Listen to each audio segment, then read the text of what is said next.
1952 оны 1-р сард Улаанбаатар хотын нисэг онгоцны буудлаас Зөвлөлт холбоот улсын тусгай чиг үүргийн нисэг онгоц агаарт хөрсөн байдаг. Тэр онгоцон дотор Монгол улсын бүх эрх мэдлийг гартаа атгаж байсан, хэний ч өмнө амархан толгой бүхэж үзээгүй Монгол улсын маршал Хордогийн чой болсон сууж явсан. За түүний би тухайн үед үнэхээр чилээрхүү байсан гэдэгч Зөвлөлт холбоот улсын удирдагч Йозеф Сталин шууд тушаал гаргаж Москва руу эмчлүүлэх нэрээр маршлыг бол яарвчлан авч явсан байдаг. За гэхдээ түүний энэ нислэг бол маршлын хувьд их нутгаа харсан хамгийн сүйдчийн бөгөөд эцсийн аялал болж хувирсан байдаг. Албан ёсны түүхэнд түүнийг Кремлийн эмнэлэгт бөөрийн хорт хавдар гэх өвчний улмаас өөд болсон гэж тэмдэглэсэн байдаг. Гэхдээ яг энэ цаг үед Москвагийн Кремлийн тусгай эмнэлэг нь гадаадын коммунист удирдагчдын хувьд эдгэрдэг газар биш, харин үхлийн тасаг болон хувираад байсан.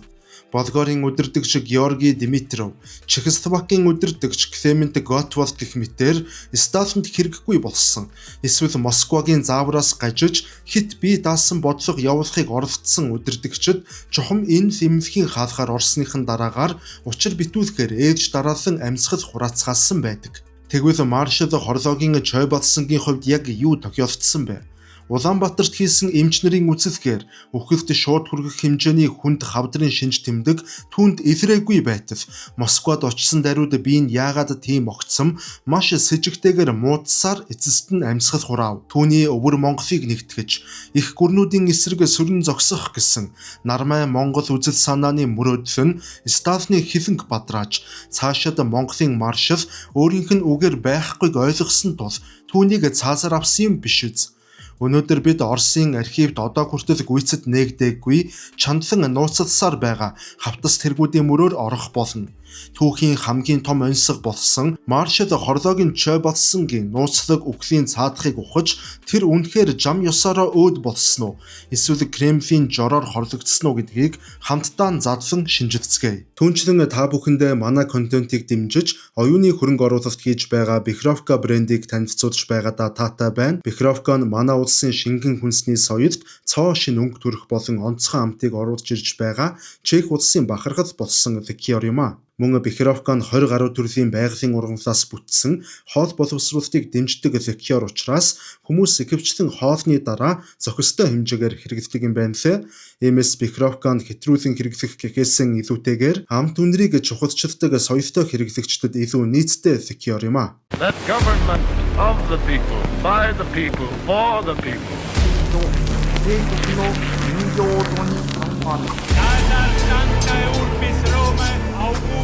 Да здравствует мир международный. Урд минь Монголын уудам хад, хойно минь Монголын хүчрхэг их мордчлог бай.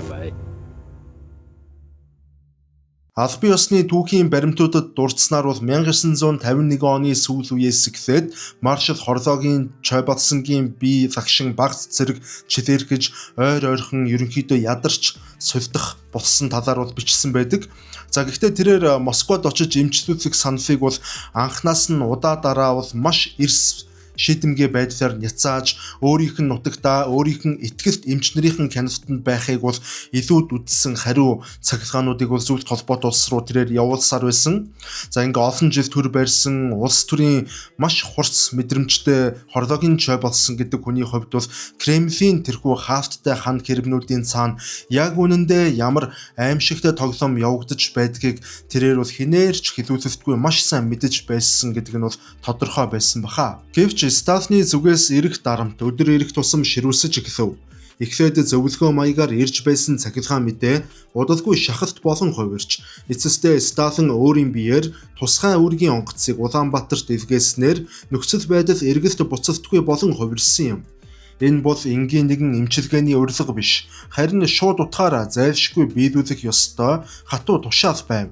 Хэрв татгалзвал Монгол улсын хувь заяа цаашлаад өөрийнх нь амь насанд ч илүү том аюул нүүрлэх эрсдэлтэй байсан тул маршал арга буюу Сталины тушаалыг зөвшөөрөхөөсөөр аргагүй болов. 1952 оны өвлийн нэгэн жихэн өдөр тусгай нислэгийн онгоцны шатаар өгсөж байхдаа тэрээр төрлөх их орн руугаа өөрийн хөгжүүлэн цэцэглүүлж буй нийслэл хот руугаа удаан гихчин эргэж харсан гэдэг. Түүний харцанд хизээч буцаж ирэхгүйгээ зөгнсөн мэт гүн гүнзгий гуниг болон иргэдзээ хурсан байсныг түүхэн гэрчүүд дурсан ярьцгаадаг.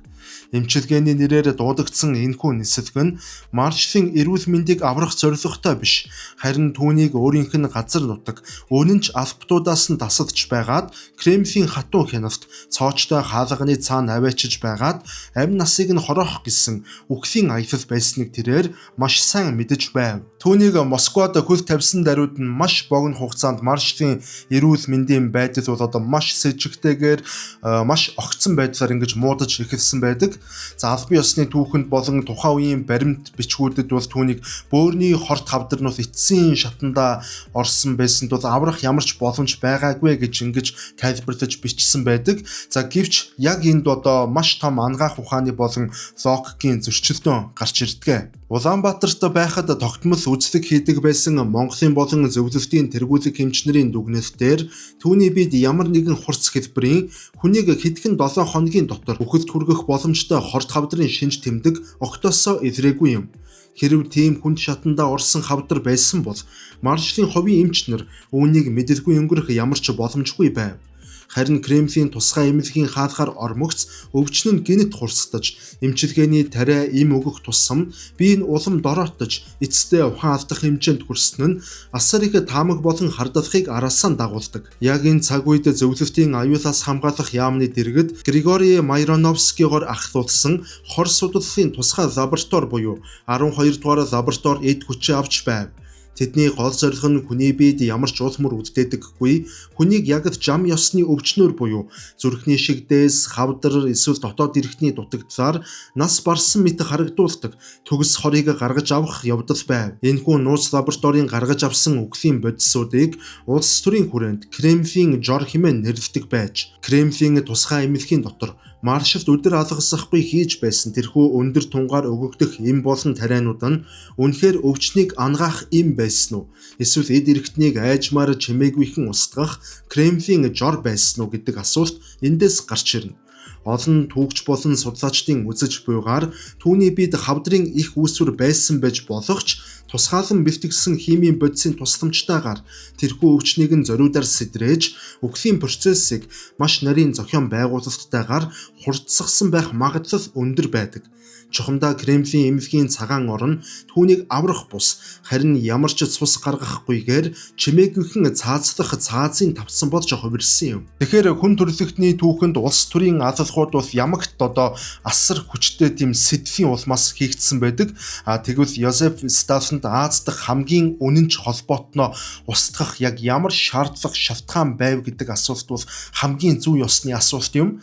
Гэхдээ энэ асуултны хариулт бол яг үнэндээ маш энгийн.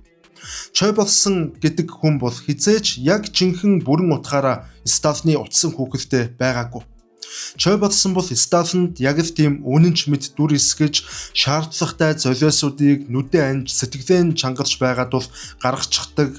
За хариуд нь илүү том зүйлийг бол Сталинаас авах гэсэн зорилготой ийм нэгэн одоо хүн байсан. Нэг өсөндөө Сталинд үнэнч юм шигээр жүжиглдэг ийм хүн байсан. За нарийнда бол Чой болсонгийн цээжинд Чой болсон гэдэг хүнийг эцсийн амьсгалаа хураах хүртэл нь бол одоо нэг асар том мөрөөдөлд дүрлцэж байсан нь нэгдсэн Монгол буюу пан монголизмын үзэл санаа байсан. Дэлхийн 2 дугаар дайны төгсгөлд маршал Чой болсон гадаад Монгол болон өвөр Монголыг дахин нэгтгэх түүхэн боломж гарч ирлээ хэмээн бат итгэж байв. Тэрээр өвөр Монголын тусгаар тогтнолын хөдөлгөөнийг идэвхтэй дэмжиж, зэвсэг болон хүн хүчээр давтуур хангаж байсан нь Сталины дургуутсыг дээцэгт нь хүргэж эхэлсэн юм. Учир нь Сталины геополитикийн шатрын хөлөг дээр монголчуудын хувь заяа хизээж тэргүүн зэргийн ач холбогдолтой асуудал байгаагүй.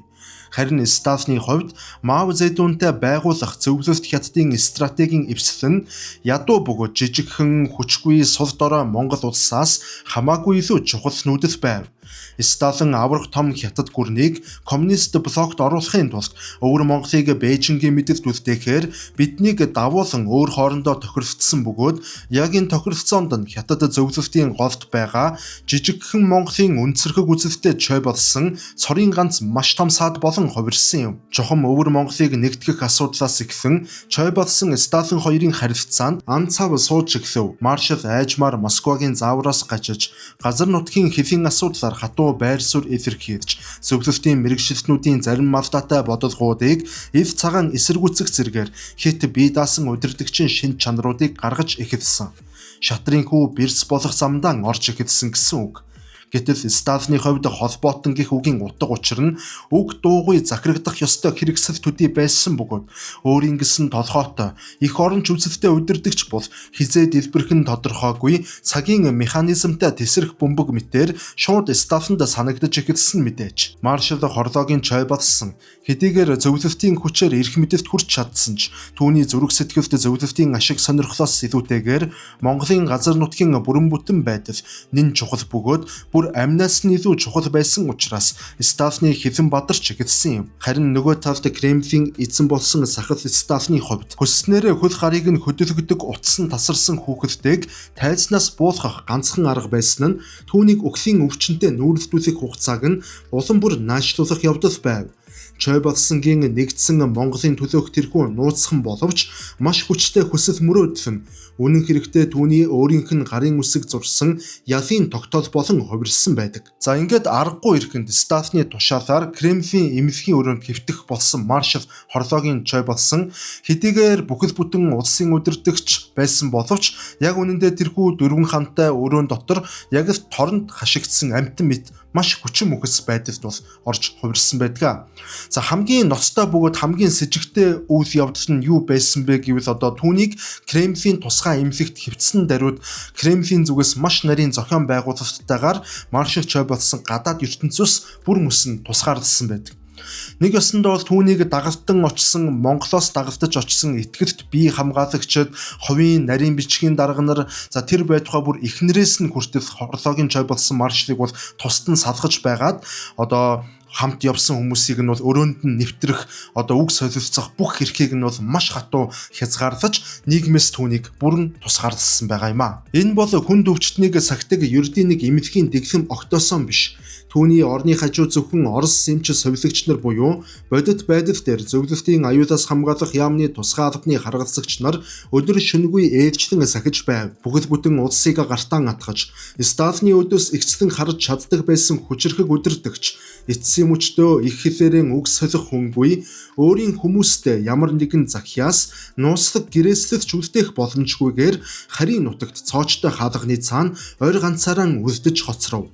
Сэтгэл зүйн хувьд энэ бол ямар ч зэвсгээс илүүтэй аимшигт тамлал байв. Өөрийнх нь эсрэг зөвлөлтийн удирдлага ямар нэгэн үхлийн зохиол хэдийнэ бичигдсэнийг мэдсэн байсан ч түүнд тусламж дуудах, түүнийг эсэргүүцэх ямар ч боломж байсангүй. Үхлийн өмнөх тэрхүү битүүмжлэгдсэн өдрүүдэд цоочтой хаалганы цаана маршал Хорлоогийн чой болсон чухам юу бодож, ямар тарчлалыг амсаж, эцсийн амьсгалаа хэрхэн татсан нь өнөөдрийг хүртэл түүхийн хар нүхэнд залгигдсан нууц хэвээр үлдсэн юм.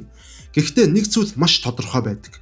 Энэхүү системтэй хүйтэн цэвдэг тусгаарлалт нь түүний үхлийг гэрчлэх нэг ч хөндлөнгийн хүнгүйгээр зөвхөн тэдний найруулсан хувилбараар дуусгах гэсэн Сталины төлөвлөгөө байсан гэдэг нь цорын ганц үнэ. Тэгэхээр ер нь бол энэ 1950-ад он гэдэг бол зөвлөлт холбоот улсын түүхэнд хамгийн хурцдмал Сталины хийрхэл болон хардлага бол дээд хэмжээнд тулж очсон бараг одоо нийгэм даяараа маш гүн гүнзгий параноятай болоод ирсэн ийм цаг үе гэж хэлж болно. За түүнчлэн маршал Хорлоогийн чой болсон одоо Москвагийн тэрхүү Кремлийн эмнэлэгт яг хэвтэж байх тэр үед бол зөвлөлтийн улс төрд алдарт эмч нарын хэрэг гэдэг маш том одоо хэрэг бол өрнөж байсан. За энэ ямар хэрэг байсан бэ гэвэл Сталин юу гэж үзсэн гэхээр Кремлийн тэргүүлэх эмч нарын зарим нь улс төрийн өндөр албан тушаалтнуудтай хувилдаж өөр бусад улс төрийн өндөрлгүүдийг санаатаагаар буруу эмчилж хордуулж алсан хэмээн одоо маш олон эмч нарыг буруутгаж олноор нь баривчлан тамлаж эрүүдэн шүүж байсан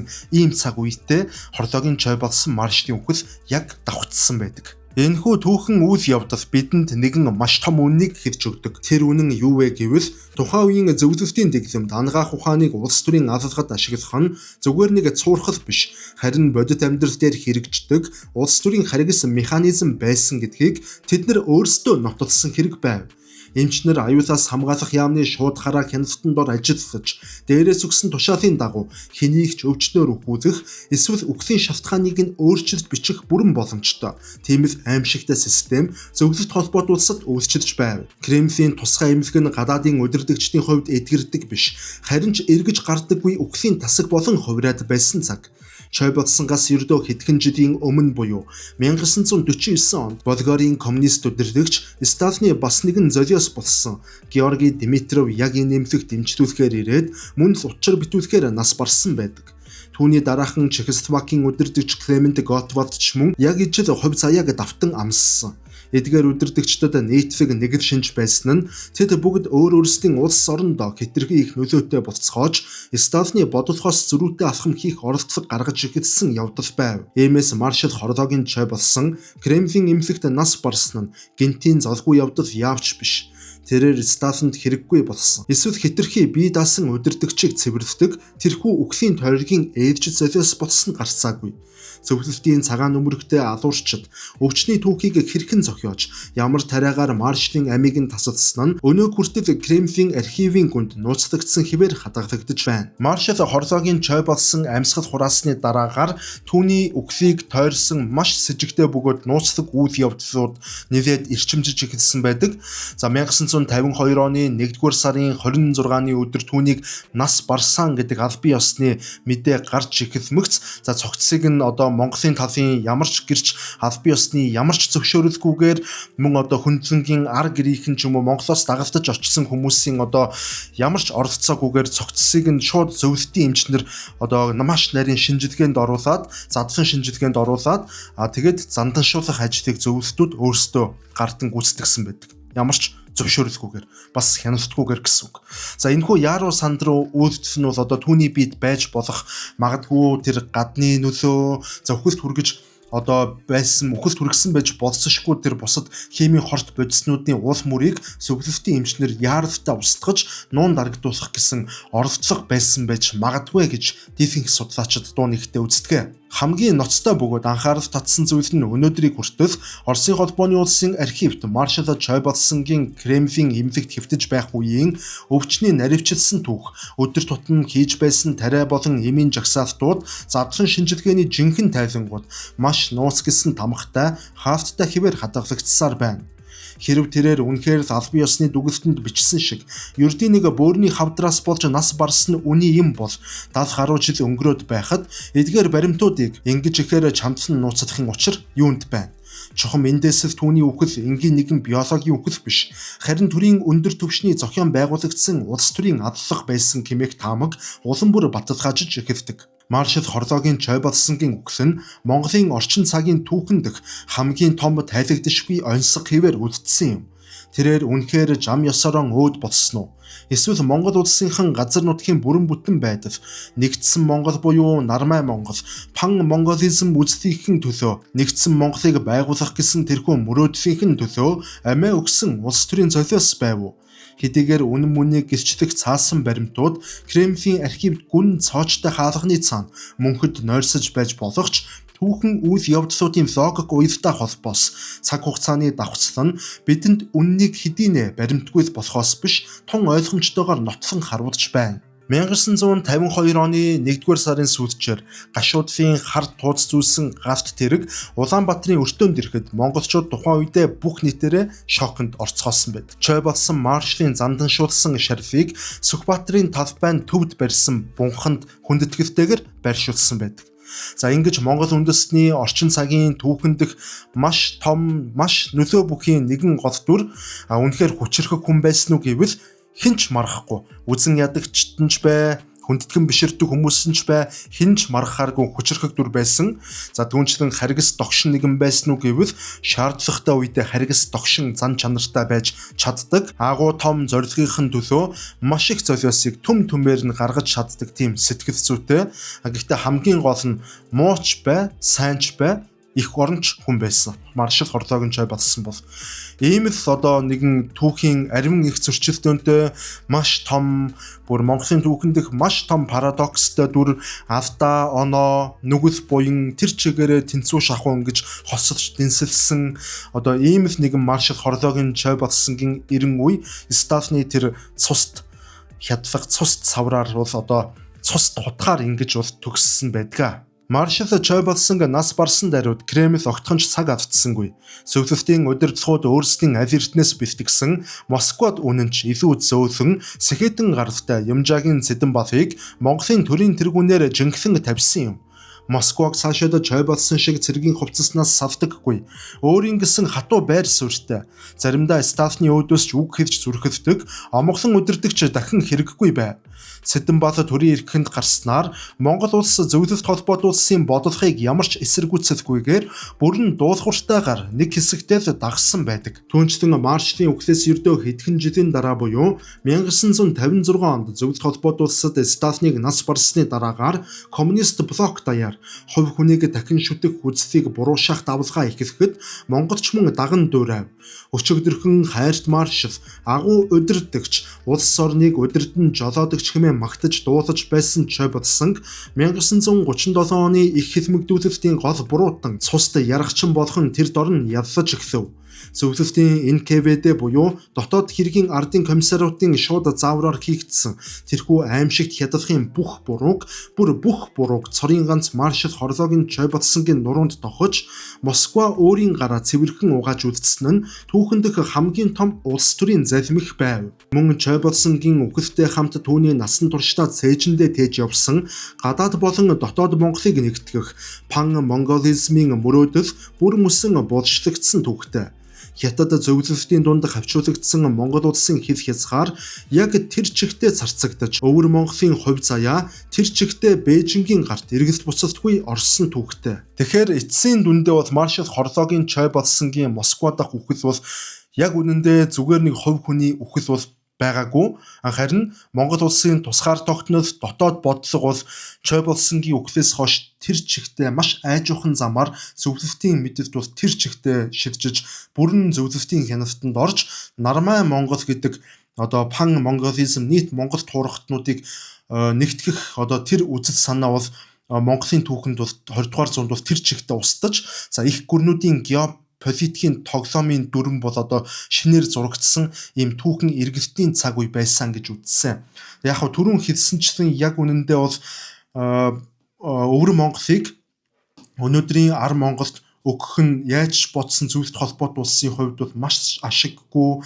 За зөвлөлт холбоот улсын хувьд яавтчгүй Мао Цзэдуны бүгд найрамдах хятад ард улсыг коммунист блокт оруулах нь бол тэднэрт маш шаардлагатай байсан. Ийм болохоор өвөр Монголыг магадгүй одоо бүгд найрамдах хятад ард улсад үлдээх тохироог бидний дээгүүр давуулан хийсэн байхыг үгүйсэхгүй. За гэхдээ үүнээс илүү аюултай нэг шалтгаан гэвэл хэрвээ өвөр Монголыг ар Монголд нь өгөөд нэгтгэчих юм бол мэдээж бид нэр хүн ам ихтэй газар нутаг томтой илүү том эдийн засагтай хүчрхэг улс болох байсныг болох байсан. Гэхдээ үүнээс гадна пан Монгол гэдэг энэ үзэл санаа, Нармай Монгол гэдэг үзэл санаа хэрвээ хүчээ авах юм бол хамгийн аюултай нь өнөөдрийн Оросын дотор өөрсдөө Монгол үндэстнүүд амьдарч байгаа. Бурайд, Халимаг, Туваа гэх мэтэр байгаа.